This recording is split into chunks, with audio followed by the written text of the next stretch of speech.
under power, and the engine sort of cut out, or something was making the power get reduced, and it was unfortunate. I think Al just went into the back of us.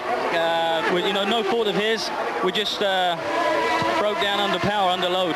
And looking over here on the rear of the car, they quickly just dumped a lot of water. Several buckets came over the wall. Apparently some body work back there around the left rear was very hot, but they've got it under control. Glad you're all right, Mark. Thank you. Thank you. So disappointing news for Mark Blundell. As he said, he had a problem there, and bad luck for Alonso Jr. as well to run into the back of him. That's the way it goes. Look at Zanardi having a little look on the inside now. Herta's a bit slow into the keyhole. This section here, this double right-hander, it's got quite a lot of understeer turning in. You can see the front wheel scrabbling for grip when he turns in there.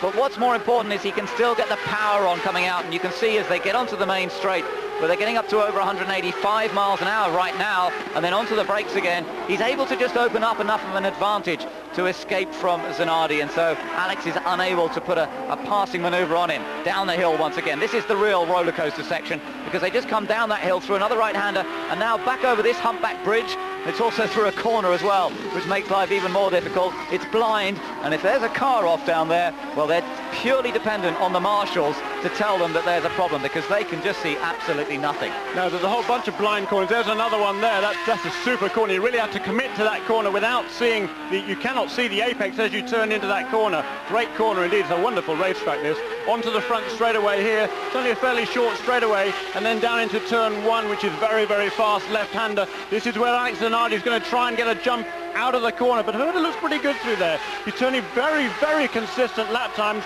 right around 1 minute 10.0. These last 6 laps have all been within a tenth or so. That's good driving from Bryan Herta, just fast enough to keep these guys behind him. 10 laps completed, about a third of the way to the first pit stop, and so far Herta's holding off Zanardi very, very effectively. Zanardi just getting a bit of clean air at the end of the straight, not really making a move on Herta though, with Greg Moore in third place. De Ferran is still in fourth place, by the way, and Franchitti in fifth. Dario is just sitting behind Gilles de Ferran in this early stage of the race, not seemingly keen to take any risks. He's just sitting behind the Brazilian. Behind Franchitti, then there's a bit of a gap back to Maurizio Gugelmin. Then it's Christian Fittipaldi. Scott Pruitt is running in 8th position.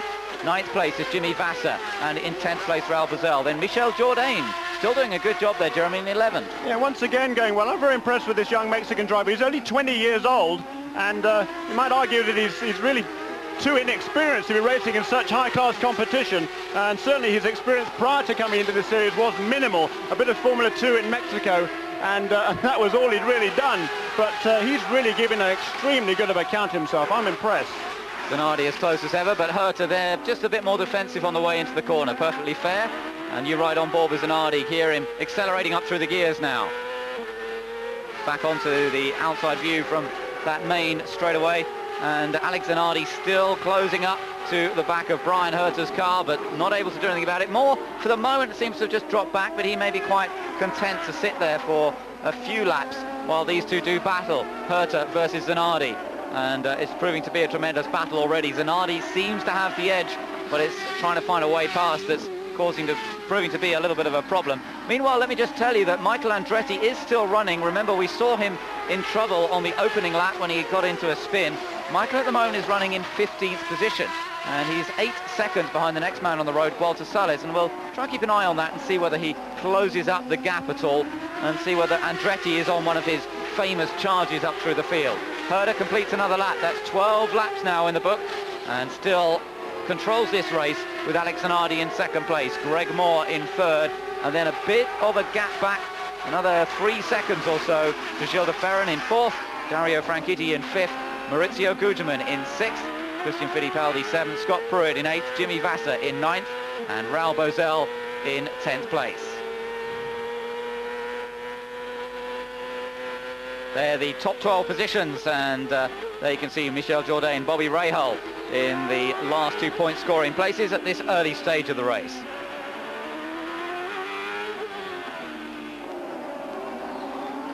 Bryan Herta then still maintaining control so far, but it's proving to be a tight battle between him and Alex Zanardi. Remember, Bryan Herta running with Ford Cosworth power.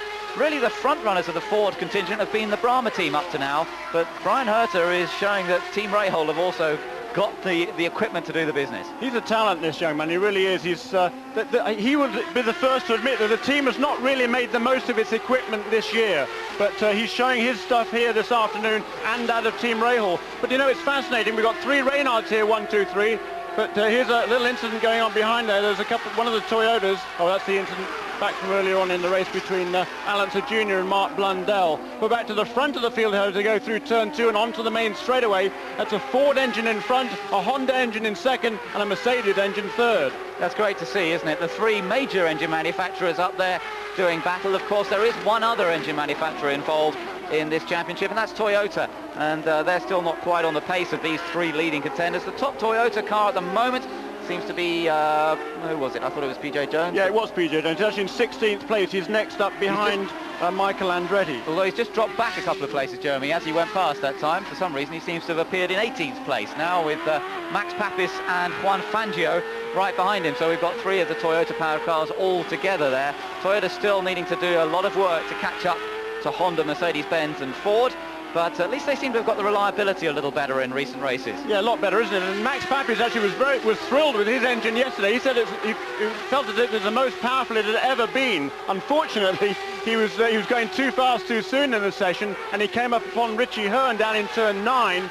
And just came up, there's Juan Fangio as we're talking about the engine reliability, pulled off to the side of the track. But Max Papis came up on Richie Hearn a bit too fast, had to get on the binders, and he locked up the brakes and spun around and into the fence, and that was the end of his qualifying. But in 2 laps, he'd gone a half a second quicker than he'd gone the whole rest of the weekend, so he was pretty pleased. He was certainly looking forward to this afternoon's race.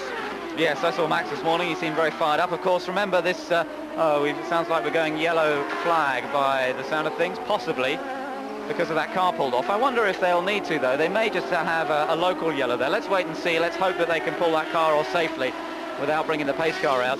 But just going back to Max, it's a year since he started his IndyCar career, because this was the first race he did last year for the Arciero Wells team when he took over the seat that Jeff Krosnos had, of course, and Jeff Krosnos tragically killed in Toronto last year.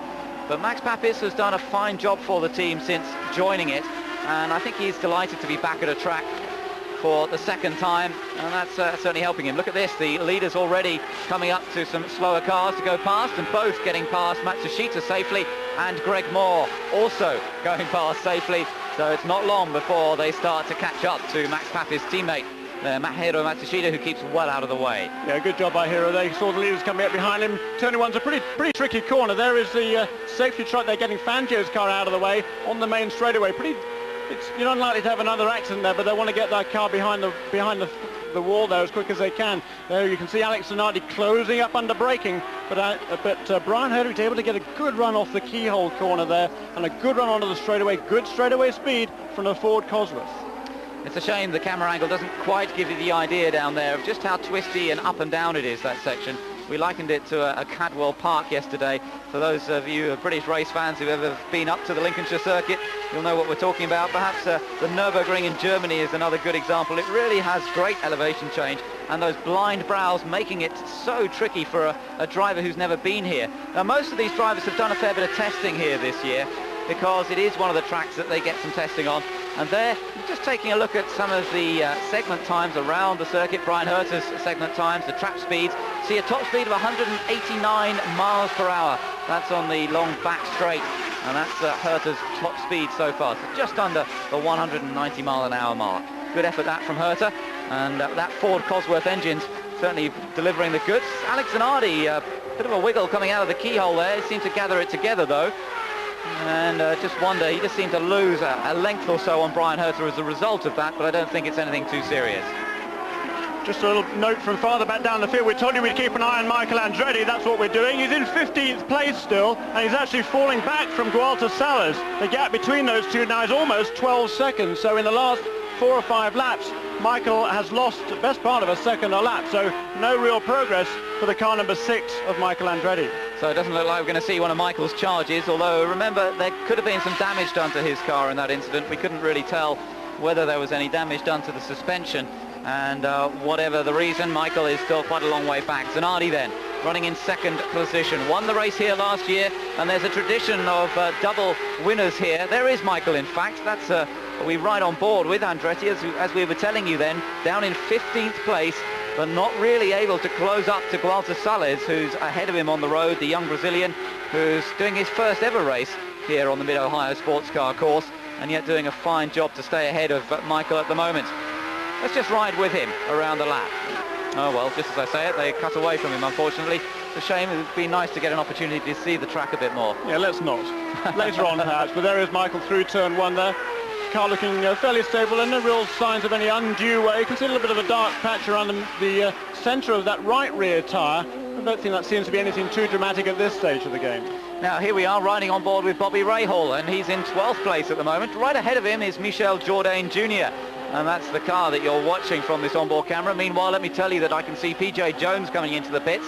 This is a bit of an early pit stop for PJ, and I wonder if there's a problem there. We've completed 17 laps now out of the 83 due to be run. 66 laps still to go, and PJ Jones into the pits as the leaders flash past us. Then Gilles de Ferran and Dario Franchitti, just watching them out of our window. We're still concentrating here on the onboard camera with Bobby Rahal. There is PJ Jones. He's been into the pits and makes his way back out again. So that was a very short stop for PJ Jones. Oh, that's race leader. He's picked up a puncture. Brian Herta, race leader, is in huge trouble. And Alex Zanardi has taken over this lead of this race on lap number 19. But what has happened to Brian Herta? Disaster for the local man, and the fans who are crowding the side of the track cannot believe it. Their man has gone out of the lead of the race. Yeah, what a tragedy for Brian Herta. He was doing such a good job there. He seemed to be trying to take care of the car as best he could. And here he is coming up towards the keyhole here. He's, there it is, bang. Oh, Jay, the thing just blew apart. Well, that's unusual, isn't it? Don't forget he's running the softer tyre, but Goodyear will not be happy to see that at all. Of course, that's a disaster for them, having their car running up front. And there was no indication of that. Of course, they wouldn't have run the tyre if they'd had any clue that that was going to happen to them. Alex Zanardi, let's see, did he have to do a masterly avoidance job? Well, not really. He wasn't that close, thankfully. It's just as well that he wasn't tucked under Brian Herta's rear wing. He could easily have been right there, and that could have been big trouble for the Italian. But Zanardi able to just go through on the inside. Brian did a great job of keeping out wide, keeping out of the way of Zanardi and Moore. But Brian can't believe it, can he? Look at that. He was driving a superb race up front, just controlling the pace, making sure that Zanardi had no chance to go through. And the Shell crew down in the pits there, they can't believe it either. Huge disappointment for Brian Herta, but it does raise the question, if that softer Goodyear tyre can do that, are we going to see the other Goodyear runners in trouble as well? Remember, Gilles de Ferran is the next of the Goodyear runners to be running well. He's now moved up to 3rd position, and Dario Franchitti is 4th, and we've got the news that the yellow flags come out. The pits will be opened up. We could see some people taking the opportunity to come into the pits fairly soon. It's a little bit early to start making pit stops, but we probably will see some of the teams taking this chance. I can see Team Rahal getting a set of tyres ready for Bobby, and indeed Alex Zanardi, race leader, comes into the pits now. So we're seeing the first round of pit stops under the yellow flag, and Zanardi has to go right down to the far end of the pits before he comes in to his pit, and just crossing the line.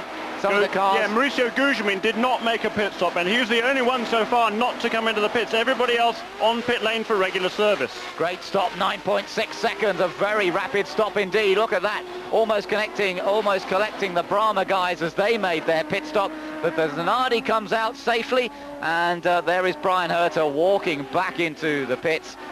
Crushing disappointment once again. And oh, and look at de Ferran. De Ferran's had a problem coming out of the pit lane. Maybe he's made contact with somebody. It's a very narrow pit exit. You can see there yourself how it narrows down on the exit because of the bridge on the exit of the pit lane. And de Ferran has had some disaster. And don't forget, he was running in 3rd position, Jeremy. Yeah, that's astonishing. His pit, I'm pretty sure is up. Yeah, it's up that end of the pit. I think he's got 3 from the end there. You can see the blue Walker pit there. And I don't know that he just lost it coming out of the pits or what happened there. Well, yeah, hopefully we'll have a replay for you in a moment. But at least he's got the engine still running. And, oh, no, he hasn't.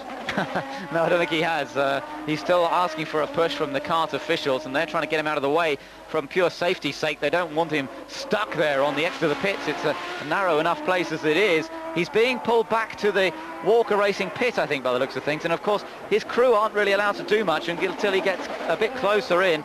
Then they're allowed to take over, and then they'll try and fire that engine back up again. But what disaster it is for Gilles de Ferran, who was running so competitively and now has seen really all